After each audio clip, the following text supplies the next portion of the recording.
అండి. నేను మీ రాఘవరావుని. నిన్న సాయంత్రం కొంచెం ఆలస్యంగా మిథున్ రెడ్డిని ఎట్టకేలకు అరెస్ట్ చేశారు.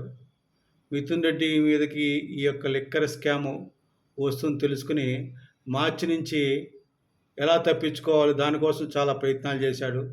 హైకోర్టులో ముందస్తు బెయిల్‌కి అప్లై చేశాడు. హైకోర్టు ఇవ్వలేదు. సుప్రీంకోర్టుకెళ్లారు. సుప్రీంకోర్టుకి ఇవ్వకపోయేసరికి ఇక గత్యంతరం లేక నిన్న సిటీ దగ్గరికి వచ్చి ఏమంటారు ఎంక్వైరీలో పాల్గొని 6 గంటలు ఉన్నా కూడా దేనికి సరైన సమాధానం చెప్పలేదండి. ఎందుకు చెప్తారు? దొంగ చెప్తాడేంటి సమాధానం? సరైన ట్రీట్మెంట్ ఇవ్వాలి. కానీ ట్రీట్మెంట్ ఇస్తే కోర్టులు ఒప్పుకోవు. కానీ జగన్మోహన్ రెడ్డి అయితే ట్రీట్మెంట్ ఈ పాటికి ఇచ్చేసేవాడే. రఘురామకృష్ణరాజు ఎంపీ కదండీ! అయినా కూడా చెదగొట్టాడు కదా రఘురామకృష్ణరాజుని. ఆయన నడవను కూడా నడవలేకపోయాడు. కూర్చోలేకపోయాడు. అది ఇటువంటి ట్రీట్మెంట్‌కి జగన్మోహన్ రెడ్డికి చెల్లిందిలెండి. ఈ చంద్రబాబు నాయుడు గారు ప్రభుత్వం చేయలేదు ఇది. సరే న్యాయబద్ధంగా వెళ్తున్నారు. మొత్తానికి అందరూ చాలామంది ప్రజలు ఏం చేయట్లేదు చంద్రబాబు నాయుడు గారు, కూటమి ప్రభుత్వం ఏం చేయట్లేదు అన్నదానికి ఈ యొక్క మిథున్ రెడ్డి అరెస్టు సమాధానం చెప్తుందండి.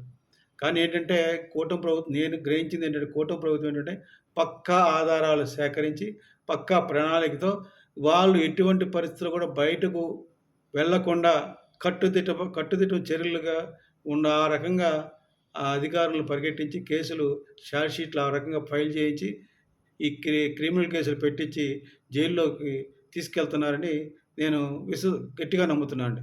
మీరు కూడా ఖచ్చితంగా నమ్మండి. ముందు ఈ మిథున్ రెడ్డి కాదు ఇంకా చాలామంది ఇంకా పెద్ద తలకాలు ఉన్నాయి. ఇదే కాదండి. అటవీ భూములు దాక్కునే విషయంలో కావచ్చు, కొన్ని కుటుంబాలు ఆఖరికి మన జగన్ రెడ్డి కూడా ఖచ్చితంగా లోపలికెళ్తాడు. అందులో మీకు ఎటువంటి సందేహం లేదు. ఆయన మీద ఉన్న కేసులన్నీ కూడా ఒక్కొక్కటి ఖచ్చితంగా బయటకొస్తాయని విశ్వసనీయ సమాచారం ద్వారా తెలిసింది. ఒక్కటి మాత్రం తెలుసుకోండి. ఈ మిథున్ రెడ్డి నాకెందుకంటే ఈ పర్టిక్యులర్ వీడియో చేయడానికి కారణం, ఈ మిథున్ రెడ్డి సవాల్ చేశాడండి. పిఠాపురంలో పవన్ కళ్యాణ్ ఎలా గెలుస్తాడు నేను చూస్తాను. ఆ యొక్క ముద్రగడ పద్మనాభంతో కలిసి వంగ గీత,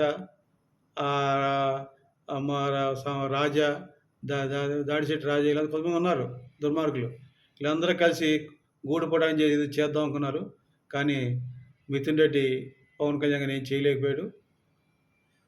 ఇప్పుడు శిక్షకి టైం ఉంటుంది కదండి. ఎవరు తీసిన గోతులు వాడే పడతారని పెద్దలు అంటారు కదా. ఎవరు చేసిన కర్మ వాళ్ళు అనుభవించాలి. కర్మ ఇప్పుడు బూమ్రాంగ్ అయింది. మిథున్ రెడ్డికి మొదలైంది. ఇక వాళ్ళ నాన్న పెద్దిరెడ్డి రామచంద్రారెడ్డి కూడా త్వరలో అరెస్ట్ అవుతాడని, అలాగే జగన్మోహన్ రెడ్డి అవుతాడని, మిగతా నాయక్ చెవిరెడ్డి భాస్కర్ రెడ్డి, మోహిత్ రెడ్డి కొంతమంది ఉన్నారు.